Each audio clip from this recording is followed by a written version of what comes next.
नमस्कार, NB news देख रहे हैं आप और मैं हूं आपके साथ मुस्कान। स्वागत है आप सभी का अपने उत्तराखंड में। तो उत्तराखंड के तमाम अहम खबरों का रुख करते हैं विस्तार के साथ। उत्तराखंड में चुनाव प्रचार का आखिरी दिन सियासी घमासान से भरा रहा। एक तरफ जहां चुनाव प्रचार को थार देने के लिए प्रधानमंत्री नरेंद्र मोदी उत्तराखंड पहुंचे, तो वहीं कांग्रेस पार्टी के पूर्व राष्ट्रीय अध्यक्ष राहुल गांधी भी तीसरी बार उत्तराखंड के दौरे पर रहे।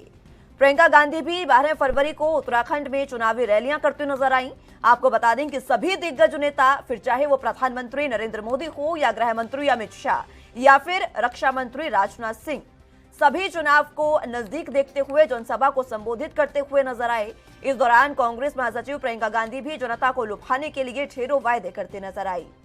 ये 6 तस्वीरें आप अपने टीवी स्क्रीन पर देख रहे हैं, जिसमें पहली तस्वीर रुद्रपुर उत्तराखंड से है, जहां पर प्रधानमंत्री नरेंद्र मोदी ने जनसभा को संबोधित किया और चुनावी प्रचार के आखिरी दिन जमकर चुनाव प्रचार किया।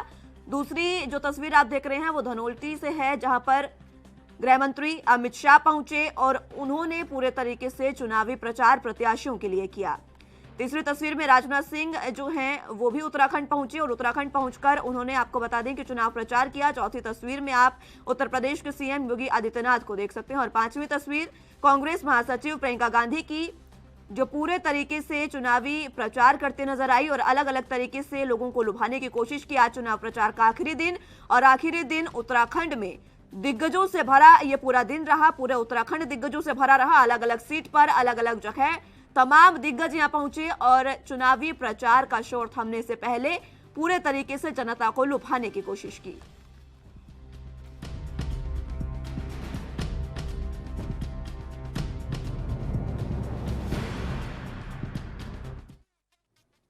प्रधानमंत्री नरेंद्र मोदी ने रुद्रपुर में जनसभा को संबोधित करते हुए कांग्रेस पर जमकर निशाना साधा।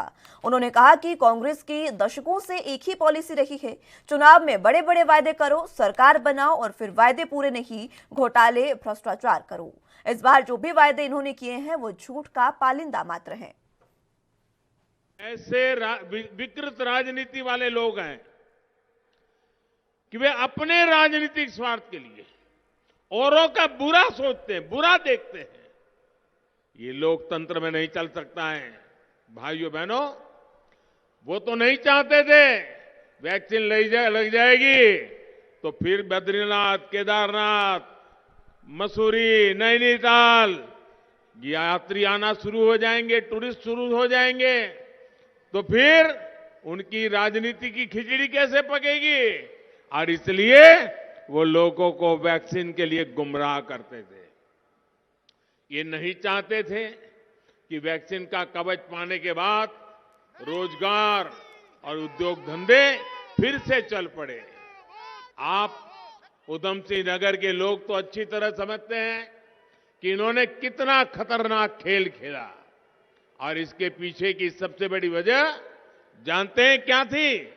ये सोचते थे कि सब कुछ पटरी पर आ जाएगा तो ये मोदी को गाली कैसे देंगे, फिर ये भारत को बदनाम कैसे करेंगे।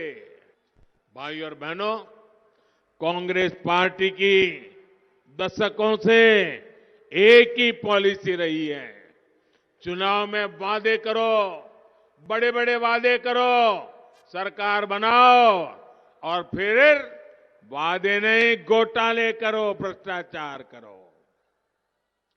चुनाव आए तो फिर नए वादे करो। इस बार भी जो वादे इन्होंने किए हैं वो झूठ का पुलिंदा है।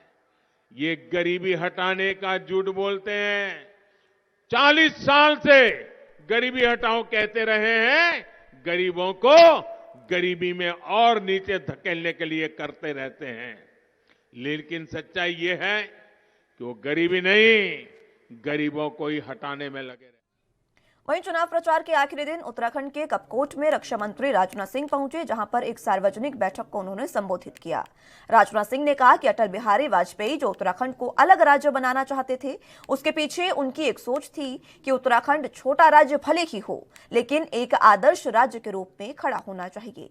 इसलिए उन्होंने उत्तराखंड को यह विशेष दर्जा दिया है। जवानों ने पाकिस्तान की धरती पर जाकर आतंकवादी ठिकानों का सर्जिकल स्ट्राइक करके सफाया कर दिया और जरूरत पड़ी एयर स्ट्राइक करके भी आतंकवादी ठिकानों का सफाया किया। यह है भारतीय जनता पार्टी की ताकत। और सारी दुनिया को हमने संदेश दे दिया कि भारत कमजोर भारत नहीं, भारत ताकतवर भारत है। भारत की तरफ यदि कोई आंख उठाकर देखने की कोशिश करेगा तो हमारे अंदर आज वह दम है कि हम इस पार भी मार सकते हैं और जरूरत हुई तो हम उस पार भी जाकर मार सकते हैं। यह भारत के अंदर ताकत। राहुल गांधी संसद में खड़े होकर कहते हैं कि भारत के सेना के जवान ज्यादा मारे गए और चीन के केवल 3-4 मारे गए। हमारे सेना के जवानों के मनोबल को वह तोड़ना चाहते हैं।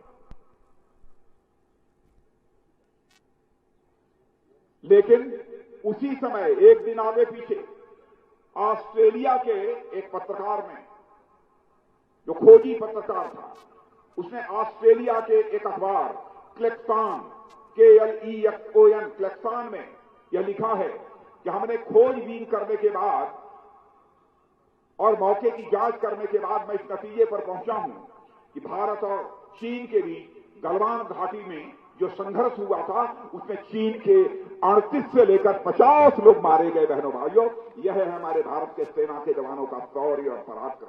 लेकिन आप सब जानते थे कि आदरणीय अटल बिहारी वाजपेयी जी जो उत्तराखंड को अलग राज्य बनाना चाहते थे, उसके पीछे उनकी एक सोच थी। वह चाहते थे कि हमारा उत्तराखंड राज्य छोटा राज्य भले ही है, लेकिन एक आदर्श राज्य के रूप में इसे हिंदुस्तान में खड़ा होना चाहिए। यह अटल बिहारी वाजपेयी जी की हसरत थी, यह उनकी इच्छा थी। और इसीलिए उत्तराखंड राज्य को उन्होंने एक विशेष दर्जा दिया। कहा कि उत्तराखंड राज्य को स्पेशल स्टेटस प्राप्त होगा। लेकिन जब उत्तराखंड में कांग्रेस की सरकार आई और केंद्र में भी कांग्रेस की सरकार आई, तो बहनों भाइयों, तो आपको विशेष दर्जा मिला हुआ था उत्तराखंड राज्य को, उसको समाप्त कर दिया। लेकिन जब हमारे नरेंद्र मोदी जी 2014 में भारत के प्रधानमंत्री बने, तो बहनों भाइयों, एक विशेष दर्जा जो पहाड़ी राज्यों को होता है, फिर से उन्होंने उत्तराखंड को देने का काम किया। लेकिन आप सब जानते थे कि आदरणीय अटल बिहारी वाजपेयी जी जो उत्तराखंड को अलग राज्य बनाना चाहते थे, उसके पीछे उनकी एक सोच थी। वह चाहते थे कि हमारा उत्तराखंड राज्य छोटा राज्य भले ही है, लेकिन एक आदर्श राज्य के रूप में इसे हिंदुस्तान में खड़ा होना चाहिए। यह अटल बिहारी वाजपेयी जी की हसरत थी, यह उनकी इच्छा थी। और इसीलिए उत्तराखंड राज्य को उन्होंने एक विशेष दर्जा दिया। कहा कि उत्तराखंड राज्य को स्पेशल स्टेटस प्राप्त होगा। लेकिन जब उत्तराखंड में कांग्रेस की सरकार आई और केंद्र में भी कांग्रेस की सरकार आई, तो बहनों भाइयों, तो आपको विशेष दर्जा मिला हुआ था उत्तराखंड राज्य को, उसको समाप्त कर दिया। लेकिन जब हमारे नरेंद्र मोदी जी 2014 में भारत के प्रधानमंत्री बने, तो बहनों भाइयों, एक विशेष दर्जा जो पहाड़ी राज्यों को होता है, फिर से उन्होंने उत्तराखंड को देने का काम किया। 84 से हम आगे चले आ रहे हैं। हमारी सरकार बनेगी, ऐसी परिस्थितियां पैदा होंगी कि अयोध्या की धरती पर भव्य राम का मंदिर बनकर रहेगा। बहनों भाइयों, आज आप जाकर देख सकते हैं अयोध्या की धरती पर भव्य राम मंदिर। उत्तराखंड के धनोल्टी में केंद्रीय गृह मंत्री अमित शाह ने जनसभा को संबोधित किया और इस दौरान उन्होंने कहा कि मुझे याद है कि जब अलग राज्य का संघर्ष चल रहा था तब कांग्रेस पार्टी का स्टैंड क्या था। वो देवभूमि के पक्ष में नहीं थे। उस समय सिर्फ बीजेपी ऐसी पार्टी थी जो कहती थी कि उत्तराखंड की रचना करनी चाहिए। माताओं, भाइयों, बहनों, ये कांग्रेस कभी विकास नहीं कर सकती। उनके पास ना इच्छा है ना उनकी शक्ति है। मैं आज आपको कहकर जाता हूं, 2014 में, 2017 में और 2019 में आपने मोदी जी की झोली कमल के निशान से भर दी है। भर दिए ना? भर दिए ना? इस बार भी फिर से एक बार नरेंद्र मोदी जी और हमारे पुष्कर सिंह धामी पर भरोसा कर भाई प्रीतम जी को जिताकर विधानसभा में। उत्तराखंड के सीएम पुष्कर सिंह धामी ने रुद्रपुर में जनसभा को संबोधित किया। उन्होंने कहा कि जहां सीएम धामी ने कांग्रेस को घेरते हुए कांग्रेस ने बस तुष्टीकरण की राजनीति की है, साथ ही सीएम ने मुस्लिम यूनिवर्सिटी वाले बयान पर भी कांग्रेस को घेरा। के नेतृत्व में, आपके निर्देशन में, आप सबकी सेवा के लिए रात दिन जितना हमारे में प्राण है, जितनी हमारे में शक्ति है, लगातार काम करने का काम कर रहे हैं। और हम किसी को इस आधार पर काम नहीं कर रहे हैं कौन किस धर्म का है, कौन किस वर्ग का है। भाइयों बहनों, वहीं दूसरी तरफ आज कांग्रेस पार्टी उत्तराखंड के अंदर क्या कर रही है। एक तरफ जहां इस प्रकार के सार्वजनिक काम हो रहे हैं, सब वर्गों के लिए काम हो रहे हैं, वहीं कांग्रेस पार्टी जो 1947 के बाद लगातार इस देश के अंदर एक ही काम करती रही है, वो काम करती रही है तुष्टीकरण को बढ़ाना और केवल वोटों की सौदेबाजी करना।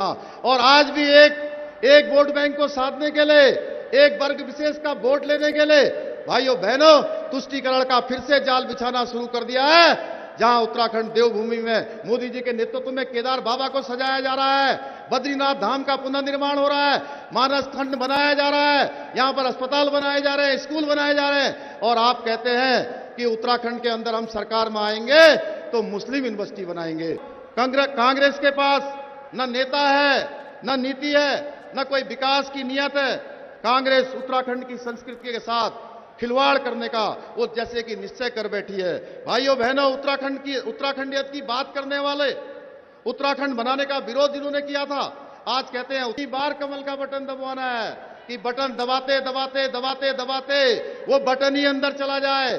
और जब 10 मार्च को रिजल्ट निकले, ये जितने भी सारे काम हैं, ये सारे काम तभी संपन्न होंगे जब भाइयों बहनों लक्ष्मी जी आएंगी। और लक्ष्मी जी न झाड़ू में आएंगी, न हाथी में आएंगी, न साइकिल में आएंगी, और हाथ के पंजे में तो कतई नहीं आएंगी। लक्ष्मी जी आएंगी तो कमल के फूल में। उत्तराखंड के टिहरी में उत्तर प्रदेश के सीएम योगी आदित्यनाथ ने कहा कि जब कोई पार्टी लावारिस होती है तो उसका यही हाल होता है जो कांग्रेस का हो रहा है। वहां तो इस समय एक नई होड़ लगी है कि हिंदुओं को कितना अपमानित कर दो, जिससे वो स्वयं ये नहीं मालूम कि हिंदू है या नहीं, वे हिंदू की परिभाषा क्या बता रहे हैं। इसलिए आप लोग क्यों उस डूबते हुए जहाज में बैठे हुए हैं? डूबते हुए जहाज में नहीं बैठना चाहिए, उसके हाल पे छोड़ देना चाहिए। और इसलिए भारतीय जनता पार्टी आज विकास के जिस नए उस पर कार्य कर रही है। मैं लगभग 1.5 साल पहले आया था केदारनाथ धाम का दर्शन करने के लिए, और भाइयों बहनों, मैंने देखा कांग्रेस की सरकार के समय केदारनाथ धाम कैसे उजड़ गया था, किस प्रकार की स्थिति थी। और आज भव्य और दिव्य केदारनाथ धाम बन गया फिर से। और वहां पर तो इस समय एक नई होड़ चली है, हिंदुओं को कितना अपमानित कर दो। जिनको स्वयं ये नहीं मालूम कि वे स्वयं हिंदू हैं या नहीं हैं, वे हिंदू की परिभाषा बोल रहे हैं। जिनके नाना पर नाना कभी कहते थे अपने को, आप 2 महापुरुषों की बातों को आपने सुना होगा। एक स्वामी विवेकानंद ने वैश्विक मंच पर कहा था, गर्व से कहो हम हिंदू हैं। ये कोई सांप्रदायिक शब्द नहीं है, हिंदू कोई सांप्रदायिक शब्द नहीं है, हिंदू हमारी सांस्कृतिक पहचान है। हम दुनिया में कहीं भी जाते हैं इस संबोधन से जाने जाते हैं। भारतवासी दुनिया के अंदर कहीं भी जाता है, हिंदू संबोधन से संबोधित किया जाता था, संबोधित किया जाता। खटीमा में कांग्रेस महासचिव प्रियंका गांधी ने जनसभा को संबोधित किया, जहां प्रियंका गांधी ने कहा कि जो मुख्यमंत्री बैठे हैं, जो आपको बिंदिया और चूड़ियां बांट रहे हैं, इनसे पूछिए कि इन्होंने आपको रोजगार क्यों नहीं बांटे। इनसे पूछिए कि जब हमारे भाई बहन शहरों से वापस आ रहे थे तो आप कहां थे, जब किसान आंदोलन कर रहे थे तब आप कहां थे। तो मैं हमेशा कहती हूं कि हमें राजनीति को बदलना है और राजनीति को विकास के बारे में बनाना है। हमें ऐसी राजनीति लानी है जो चुनाव के समय जो लोग आपके सामने आए वो धर्म, सांप्रदायिकता, जातिवाद की बात न करें, वो आपके विकास की बात करें। रोजगार कहां से आएंगे, किसानों के लिए क्या करेंगे, महिलाओं के लिए क्या करेंगे, जनजातियों के लिए क्या करेंगे। इसीलिए हम आपके सामने ये सब बातें कहना चाहते हैं कि हम क्या करना चाहते हैं। हमने पहले भी करके दिखाया है और जहां जहां हमारी सरकारें हैं आप देखिए काम हो रहा है और जनता के लिए काम हो रहा है। ये कांग्रेस पार्टी को जिताने का काम नहीं कर रहे हैं आप, ये आप अपना भविष्य बनाने का काम कर रहे हैं। आपके भविष्य को आपके हाथों से छीना जा रहा है, बड़े बड़े उद्योगपतियों को दिया जा रहा है, आपकी मेहनत की कमाई उनके पास जा रही है। रोको इसको, इस तरह की राजनीति को रोको, ये आपकी जिम्मेदारी है। यही मांगने आई हूं मैं आपसे, अपने देश के प्रति, अपने प्रदेश के प्रति अपनी जिम्मेदारी को निभाओ। वही जिम्मेदारी आपकी अपने बच्चों के प्रति है, उनका भविष्य बनाना है। तो ये जो वोट है, जो आपकी इतनी बड़ी ताकत है, उसको समझिए, एकजुट होकर उसको उसी पार्टी को दीजिए अपना वोट जो आपका विकास कराए। देश का बजट आता है, गरीबों के लिए कुछ नहीं, किसानों के लिए कुछ नहीं, मिडिल क्लास के लिए कुछ नहीं, जो छोटे और मध्यम व्यापारी हैं, जो इस तरह की दुकानें चलाते हैं, जो रास्ते में हैं इधर, जो छोटे छोटे मैन्युफैक्चरिंग के यूनिट बनाते हैं, उनके लिए कुछ नहीं। वही है इस देश की रीढ़ की हड्डी, जो छोटे दुकानदार हैं, छोटे व्यापारी हैं, जो पिछले 5 सालों में जिनका व्यापार बंद होने के कगार पर आ गया है, जिनको बताया गया था कि नोटबंदी इसलिए की जा रही है कि देश का पूरा काला धन वापस आ जाए। उनको ये नहीं बताया किसी ने कि नोटबंदी से उन पर कितना संकट आने वाला था।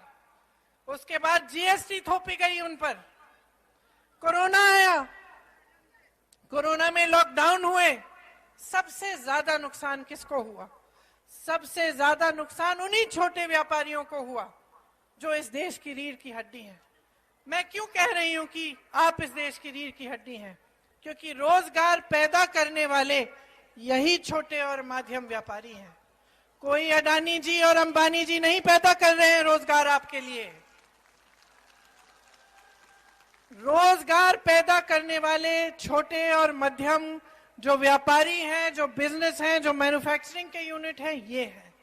इस सरकार की नीति और नियत देखिए किस तरह से आपकी कमर तोड़ी है। हमें मदद कर दो। मुझे याद है हमने कितनी जीपों का इंतजाम किया, बसों का इंतजाम किया। क्यों किया? हम राजनीति कर रहे थे क्या? हम अपना धर्म निभा रहे थे। हमारा देशवासी अकेला बड़े बड़े शहरों से पैदल अपने गांव तक आ रहा था। हमारी सरकार ने उसको भगवान भरोसे छोड़ा, हमने उसकी मदद की। मुख्यमंत्री बैठे हुए हैं आजकल, आपको बिंदियां और चूड़ियां बांट रहे हैं।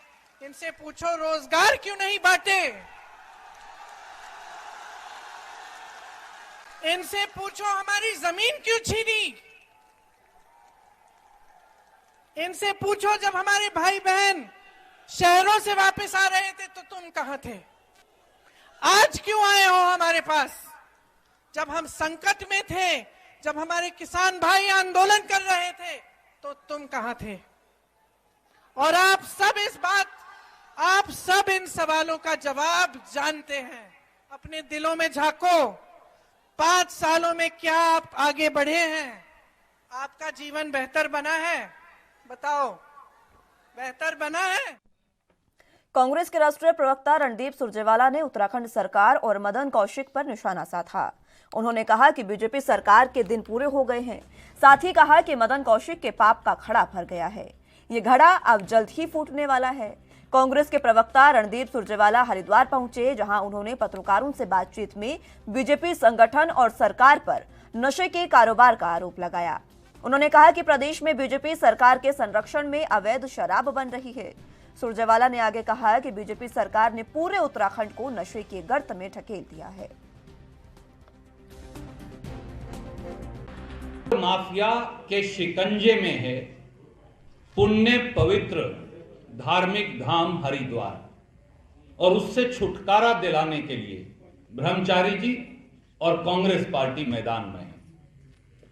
देवभूमि उत्तराखंड की पुण्य पावन पवित्र नगरी हरिद्वार, जहां समुद्र मंथन से निकला अमृत छलका हो, जहां पापनाशिनी मोक्षदायिनी गंगा मैया की अविरल धारा बहती हो, ऐसे धार्मिक धाम को भाजपाई सत्ता ने 5 साल में अवैध नशे, चरस, गांजा, स्मैक, सिंथेटिक ड्रग्स और अन्य मादक पदार्थों की गर्त में धकेल दिया। बल्कि भाजपाई सत्ता की सरपरस्ती में महाकुंभ के दौरान भी कोरोना की विभीषिका में भ्रष्टाचार का खुला खेल आज तक भी 5 वर्षों से भारतीय जनता पार्टी की सरकार उत्तराखंड और हरिद्वार की इस पवित्र भूमि में शराब और ड्रग्स के इस धंधे पर रोक नहीं लगा पाई। ये साबित करता है कि नशे के इस व्यापार को भारतीय जनता पार्टी का प्रत्यक्ष और परोक्ष संरक्षण है। न मां गंगा और न 4 धामों की ये पवित्र धरती इस घोर पाप के लिए कभी भारतीय जनता पार्टी को माफ करेगी। भाजपा के नेता पाप और श्राप के भागी बन चुके हैं और धर्म और संस्कृति की इस धरती में वोट की चोट से उनको। उत्तराखंड विधानसभा चुनाव को लेकर जहां 14 फरवरी को मतदान होने हैं, वहीं बीजेपी ने भी चुनाव में फतह हासिल करने के लिए प्रचार के आखिरी दिन अपनी पूरी ताकत झोंक दी है। बीजेपी प्रत्याशी भोपाल रामटमटा के समर्थन में पौड़ी गढ़वाल लोकसभा सीट से सांसद और पूर्व मुख्यमंत्री तीरथ सिंह रावत ने जहां शुक्रवार को देवाल बाजार और थराली में जनसंपर्क किया, तो वहीं आज तीरथ सिंह रावत सोल घाटी के रतगांव पहुंचकर तालगेर में विशाल जनसभा को संबोधित करते नजर आए। इस दौरान उन्होंने कहा कि बीजेपी की केंद्र और राज्य सरकार ने उत्तराखंड में विकास के कई कार्य किए हैं। उन्होंने ऑल वेदर रोड, राम मंदिर, केदारनाथ पुनर्निर्माण, जल जीवन मिशन योजना समेत आयुष्मान योजना, किसान सम्मान निधि योजना का बखान करते हुए कहा कि प्रधानमंत्री नरेंद्र मोदी के नेतृत्व में उत्तराखंड का बड़ा विकास हुआ है। कि जनता को और आसपास के जो गांव हैं उनका धन्यवाद करना चाहूँगा, और साथ में मैं यहाँ के आज बधाई भी दे रहा हूँ, इसलिए कि इतने दूर दराज क्षेत्र में भी इतनी संख्या और जिस तरह उनमें एक उत्साह उमंग दिखा, जोश और क्रोश भारतीय जनता पार्टी के प्रति, प्रधानमंत्री मोदी जी के प्रति, और मैं सोचता हूँ कि कल्पना से वो इसलिए कि विकास जो प्रधानमंत्री मोदी जी ने किए उनको लेकर के, और महिलाओं में तो अपार उत्साह देखने को मिला। तो मुझे पूरा विश्वास है कि हमारे जो विधायक प्रत्याशी भोपाल रामटमटा हैं वो भारी बहुमत से जीतेंगे और ये बूथ 100% जाएंगे, ऐसा एक वातावरण यहाँ देखने को मिला है। और मैंने कहा कि जैसे लोग हर घर में पानी, बिजली, शौचालय, उज्ज्वला गैस, आयुष्मान योजना और सड़क, ये सब प्रधानमंत्री मोदी जी ने जिस तरह का पूरी तरह आम जन को दिया है, तो उसी का परिणाम है, वही उत्साह दिखता है। आपकी बार 60 पार निश्चित है, आपकी बार निश्चित है, फिर पुनः भाजपा की सरकार बनेगी, 60 पार करेंगे और फिर हम विकास के कार्यों को दूर दराज तक भी लेके जाएंगे, जो हम कर ही रहे हैं। कांग्रेस की हरदा की लहर अब उत्तराखंड में भी दिखनी शुरू हो गई है। लगातार बीजेपी के कार्यकर्ता बीजेपी को छोड़कर कांग्रेस का दामन थामते नजर आ रहे हैं। लालकुआं विधानसभा में हरीश रावत की अध्यक्षता में 56 भाजपाइयों ने और 2 सपा कार्यकर्ताओं ने अपनी पार्टी को त्याग कर कांग्रेस का दामन थाम लिया। वहीं हरीश रावत के प्रेस कॉन्फ्रेंस में पत्रकारों द्वारा एमपी के मुख्यमंत्री शिवराज सिंह चौहान द्वारा खुद को मामा कहे जाने पर और हरीश रावत को रणछोड़ कहे जाने के सवाल पर हरीश रावत ने जवाब दिया। उन्होंने कहा कि वो मेरे अच्छे मित्रों में से एक हैं। शिवराज सिंह चौहान को जवाब देते हुए कहा कि कांग्रेस पार्टी कार्यकर्ताओं की पार्टी है, मेरी पार्टी नहीं लोगों को 4 धाम की यात्रा कराई, लेकिन शिवराज सिंह चौहान की मोदी जी ने कुछ दिन तक बाहर की हवा खिलाई है। युद्ध में जो सेना का नेतृत्व करता है वो सेनापति जीत का स्वाद भी लेता है। वहीं प्रधानमंत्री का अल्मोड़ा पहुंचने पर हरीश रावत ने मोदी को आड़े हाथों लेते हुए कहा कि दूध का जला छाछ भी फूंक फूंक कर पीता है।